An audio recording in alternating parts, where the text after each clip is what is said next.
एकटा बहुत सुंदर कहावत है अपन मिथिला में जे ओकरी में ओकरा टेढ़। तो लगभग सब कियो यूज करे सबक में अहाँ सब सुनने हेबै, लेकिन अर्थ जिनका पता है तो बढ़िया बात, जिनका नहीं पता है तो ओकर अर्थ हम बताबै छी। इएह मधुश्रावणी पाबनि रहे तो समाज में एकटा दूटा लोग एहन रहता जे कतबो सुंदर बर रहे, कतबो सुंदर कनिया रहे, कतबो सुंदर भाय रहे तो दुष देबेटा करते।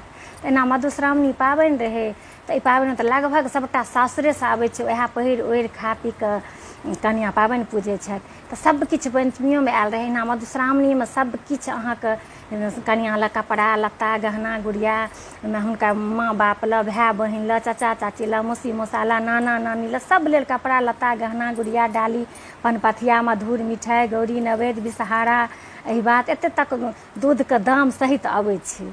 तो बहुत चीज सबकिछु आयल रहे। जखन हुनका किछु दुसै लेल नहीं भेटलनि, किछु हुनका आब दुसथिन तो की दुसथिन, तखन एकटा चंगेरामे ओकरी फुला के जे दू चंगेरा आयल रहे खूब सुंदर, तखन तकैत तकैत कहलखिन आब की दुसल जाए। तखन कहलखिन जे ओकरीमे ओकरा किया टेढ़ छै, एहि ओकरीमे ओकरा किया टेढ़ छै।